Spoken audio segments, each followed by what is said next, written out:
This video sponsored by BuyMode shopping app. BuyMode e-shopping application is one of the best online shopping app now available on Play Store and App Store. Click below link and install application. Thank you.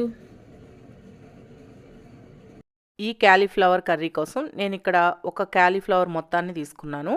కాస్త పెద్దగా ఉన్న క్యాలీఫ్లవర్నే తీసుకున్నాను. ఈ క్యాలీఫ్లవర్ని నేను ఇక్కడ చూపించినట్లు తుంచుకోండి. ఈ కూర కోసం సుమారుగా నేను 1/2 కేజీ క్యాలీఫ్లవర్ వరకు వాడుతున్నానండి. ఇలా క్యాలీఫ్లవర్ మొత్తాన్ని తుంచుకున్న తర్వాత నేను ఇక్కడ చూపించినట్లు ముక్కలుగా కట్ చేసుకోండి. మరీ చిన్న చిన్న ముక్కలుగా కట్ చేసుకున్నారనుకోండి మీరు కూరలో వేసినప్పుడు నుజ్జు నుజ్జు అయిపోతుంది. అందుకని కాస్త పెద్ద ముక్కలుగా ఉండేటట్లే కట్ చేసి పెట్టుకోండి. క్యాలీఫ్లవర్ మొత్తాన్ని ఈ విధంగా కట్ చేసి పెట్టుకోవాలి. అలాగే నేను తీసుకున్న క్యాలీఫ్లవర్లో నుంచి కొంచెం తీసి పక్కన పెట్టుకుంటున్నానండి. నేను ఇక్కడ చూపిస్తున్నాను కదా, ఇలా కొద్దిగా తీసి పక్కన పెట్టి మిగతా క్యాలీఫ్లవర్ మొత్తాన్ని కూర చేసుకుంటున్నాను. ఇప్పుడు ఇలా కట్ చేసి పెట్టుకున్న ఈ క్యాలీఫ్లవర్ ముక్కలన్నింటినీ వేడి వేడి నీళ్ళల్లో వేసి ఒకసారి బాగా కలిపి 2 నిమిషాలు పక్కన పెట్టండి. ఇలా ఉంచడం వల్ల వేడి నీళ్ళల్లో ఏమవుతుందంటే క్యాలీఫ్లవర్లో మనకి చిన్న చిన్న పురుగులు ఇలాంటివి ఉంటాయండి, అవి మొత్తం పోతాయి. అందుకని వేడి వేడి నీళ్ళల్లో వేసి పెట్టాలి. ఒక 2 నిమిషాలు వేడి నీళ్ళల్లో ఉంచిన తర్వాత ఈ విధంగా ముక్కలన్నింటినీ తీసి ఏదైనా బౌల్లో వేసుకొని పక్కన పెట్టుకోండి. ఇప్పుడు ఇలా మిక్సీ జార్ తీసుకొని దీంట్లో బాగా పండిన 2 పెద్ద టమాటాలని ఇలా ముక్కలుగా కట్ చేసి వేసుకోండి.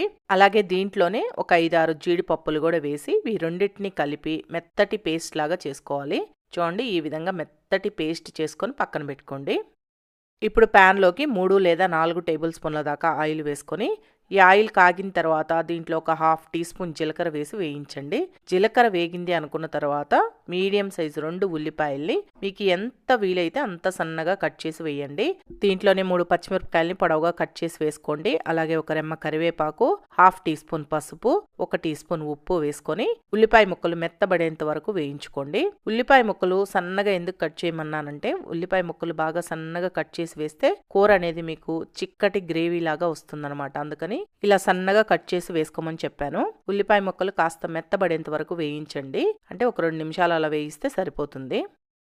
ఇప్పుడు ఉల్లిపాయ ముక్కలు బాగా వేగిన తర్వాత దీంట్లో 1 టీ స్పూన్ అల్లం వెల్లుల్లి పేస్ట్ వేసుకొని అల్లం వెల్లుల్లి పేస్ట్ అనేది పచ్చి వాసన పోయేంత వరకు వేగనివ్వండి.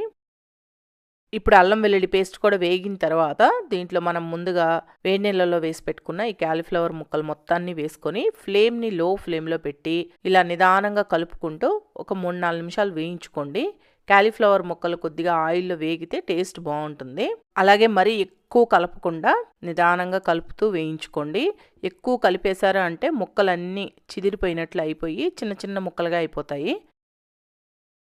ఇప్పుడు ఈ విధంగా క్యాలీఫ్లవర్ ముక్కలు కాస్త ఆయిల్లో వేయించుకున్న తర్వాత దీంట్లో 2 టీ స్పూన్లు కారం వేస్తున్నాను. అలాగే 2 టీ స్పూన్ల ధనియాల పొడి వేసి ఫ్లేమ్ని లో ఫ్లేమ్లోనే ఉంచి మరొక 2 నిమిషాలు వేయించుకోండి. అలాగే నేను కారం 2 టీ స్పూన్లు వేసాను కదా, మీరు కారం ఎక్కువ తినే వాళ్ళైతే ఇంకొక టీ స్పూన్ ఎక్స్ట్రా వేసుకోండి. నార్మల్గా తినే వాళ్ళకి నేను వేసిన కారం సరిపోతుంది.